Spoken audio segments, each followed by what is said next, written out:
Good afternoon. It's Thursday.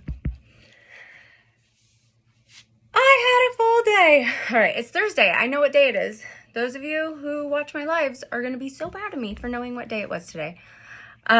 So tonight we are going, my son and his best friend and my dad are going to the Dodgers and Giants game, and I have to tell you the story, the painstaking story of the Bellinger Bobblehead Massacre. We had to get tickets to this specific game because it is Bobblehead Night, and which means that it's overpriced, so you're basically paying for the bobblehead. And probably going to be really crowded, where most games aren't so crowded, but I had no choice. It didn't matter what the price was. We absolutely had to get tickets to this game. One, we have like a big conundrum in our world of like Northern California, Southern California, right? There's the Giants, there's the Dodgers, and my poor son went to our last, it was at Giant Stadium. We went to our last game, and it was Dodgers versus Giants at Giant Stadium, and he would not take off either one of his hats. He wore a San Francisco hat and a Dodger hat. This kid aims to please like everybody to a fault, and we're going to work on it. You know, we're going to get him some solid support in that area, so he's not forever a, chronic people pleaser. But it's hard for him to choose. But this year, his first Major League Baseball game was a Dodger game, and that's a core memory right there, right? So his first Dodger game that he went to was with a friend for his birthday, and it was Bobblehead Night, and he got a Cody Bellinger bobblehead, okay? And he was so excited about this thing. He was so amped because this was his first Major League Baseball game. It was his first year really like getting to play and love baseball, and it was a couple of years ago. And so he had this, he loved it. It reminded him of this great experience he had with one of his really good friends and his family, who was amazing. And he brought it home to Chico, where everybody is Giants fans, right? So all of my kids are at school. This is a really sad story. Warning, graphic content, okay? Warning, graphic content. So all my kids are at school, and with my previous team and my previous company, we would have coffees at my house and just like meet with my team and have conversations, whatever. And so a lot of times there would be kids that came over. And this was like at a time where it was like on this day, I specifically shut all the doors to the kids' rooms and was like, we need to stay, because I didn't have any kids home. Maybe Jeremiah was home, but he was a baby. I'm like, we need to stay out of the bedrooms because these are their bedrooms and we're not going to play in them. And then you can be in the playroom, you can play out here, you can play outside. So, you get talking and whatever. So Jameson, while he needs to work really hard on being helpful around the house, he does a really good job of keeping his space clean. I can't really understand how this works. Like, Georgia will be helpful, but her room will get a mess, but then she'll clean it, right? Hi, Amanda. But like Jameson is not like, I will say, hey, will you please take your shoes and put them away? Or will you do something that like, I don't know, take this laundry basket. And he would just not do it. He just doesn't do it. I'll be like, can you take these plates? And he'll be like, I'll be like, hey, do you want to clean the plates up? And he'll be like, no. And I'm like, actually, that wasn't an actual question. All right, you take the plates. So anyways, we have some work to do in that area. However, he does a really great job of keeping his room clean because he honestly like takes really good care of his stuff, like really good care of his things. So he had a number of Lego sets. Like he's been doing expert Lego sets since he was 4. So he had a number of Lego sets in his room and this Cody Bellinger bobblehead from this core memory experience of his very first Major League Baseball game, where he got this Cody Bellinger bobblehead and Cody Bellinger became one of his favorite players, okay? I don't care if you, listen, I'm sorry if you don't like the Dodgers or the Giants. Dodgers are the best. That's how it is. They're just the better team. I mean, we're split within my family too, so it's okay if you're like, ugh. Okay, so he takes really good care of his stuff. His room is clean, and I did not want kids going into it, but we had a mess of kids, and adults get talking, which is what we were doing. Hi, Timber! And so I'm sorry, you guys, if you're just joining, I've already said, warning, graphic content. This is going to get really disturbing and sad. So shut the door, because I specifically don't want kids going into, especially Georgia and Jameson's room, because it's your sacred space, right? Like, it's just one of those things that after a certain point, after like the nursery point, and even maybe during that, it's like if your kid's not there, then other kids don't belong in their bedrooms, right? Playing and whatever. But at the same time, most of the time, it's not that big of a deal. They play with the dolls, or they like whatever.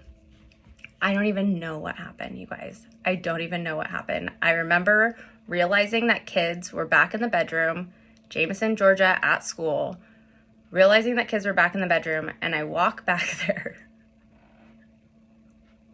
And it was a massacre. Not just like kids playing. It was like they decided to destroy his bedroom in an orchestrated manner. They shattered his Legos. Like, I could cry. I was in tears looking at it and just being like, this was on purpose. Like, it was honestly on purpose. And they ripped off Cody Bellinger's head and broke his arms. I was like, my child is not going to recover from this. Like, he has been vandalized by a bunch of little kids. It was horrible. It was horrible. Like, he's still, when he talks about it, like, he's not okay. And I'm like laughing, but I still can't quite understand it. Like, at some point there was like a complete mutiny and agreement between these children to collectively destroy the room and murder Cody Bellinger. It's not funny. I would literally kill my kids if they had anything to do with something like that. Yeah, it was atrocious. And I felt like he had been totally like victimized, but he's at school, and I'm like, I don't even know how I'm like, I couldn't even clean it up. And at that point I just kind of like walked out, and I was like, okay, it's time to go. And I'm like panicking because I'm gonna have to go and get my kids in just a few minutes from school. And I'm like, I don't know what I'm gonna do. Like, this is gonna destroy him. And it did. It really did. Like I said, when he still talks about it, he's like, oh, he could cry about it. He's like, so he's very much, I don't know how to explain this about him. Like, if Georgia has a toy that she's liking just for the week and she loses it and leaves it somewhere, Jameson will cry and become like almost like inconsolable. I don't know if he's like anthropomorphizing the actual toys or what, but he has like way too much empathy. And I know that it's a good thing, but sometimes I'm like, dude, bro, it was a helicopter and we've got like 17 more of them, and it's fine. It's fine.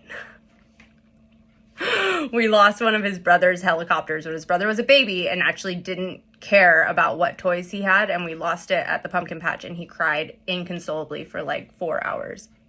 It's a little intense. So you can imagine what it was like when it was his things, and his things that he not only cared about, but also the Lego sets that he had built, like really good high-end Lego sets.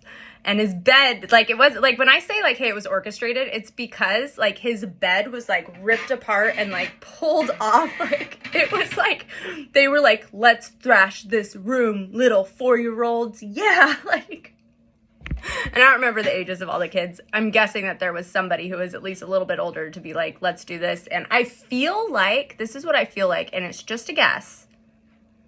I feel like Cody Bellinger might have been like what instigated the whole thing, because these kids in Chico, they're strong little Giants fans. And we all know that there can be some big battles when it comes to the Giants and the Dodgers. I feel like typically it's not the like NorCal people starting the fights. I don't know. Maybe that's wrong. And I shouldn't like say that proudly. I don't say that very proudly, but anyways, I feel like just based on the damage done to Cody, the clear decapitation and amputation of all of his limbs, maybe is what made them so angry that they felt it appropriate to destroy his bedroom. So tonight, Jameson wanted to go to a Dodger game for his birthday. We definitely agreed. But when I saw that there was another Cody Bellinger Bobblehead Night coming up, I was like, it just doesn't matter. This is what it has to be. Whatever. Nosebleed, right field, most expensive, cheap tickets in the freaking world. I had to do something to try and make up for this. And now we're going to have to like put it in a case and like maybe build a shelf for it like as high as humanly possible, because this Bellinger bobblehead will never be touched. He will not be bobbled. He will not even be bobbled. He will be precious and taken care of. And I don't know if this is the right way to try and heal my kids' past trauma, but I'm hoping it helps. Oh my gosh, yeah. So anyways, parents, like, let's take some time and encourage our kids not to do these kinds of things. Also be aware of maybe what our kids are doing when they're at other people's houses and being like eerily quiet. I took like total responsibility, obviously, because I needed to be more aware, but oh my goodness, what a travesty. What a travesty. He couldn't even be repaired. And look, my dad can repair everything, but it was like, Cody's dead. He's gone. He gone. So we're getting our new Cody Bellinger bobblehead tonight. It's a good one. Hopefully we get a really good game. And bonus, we get to see the Giants, who Jameson also loves, which, you know, some people say you're not allowed to do that.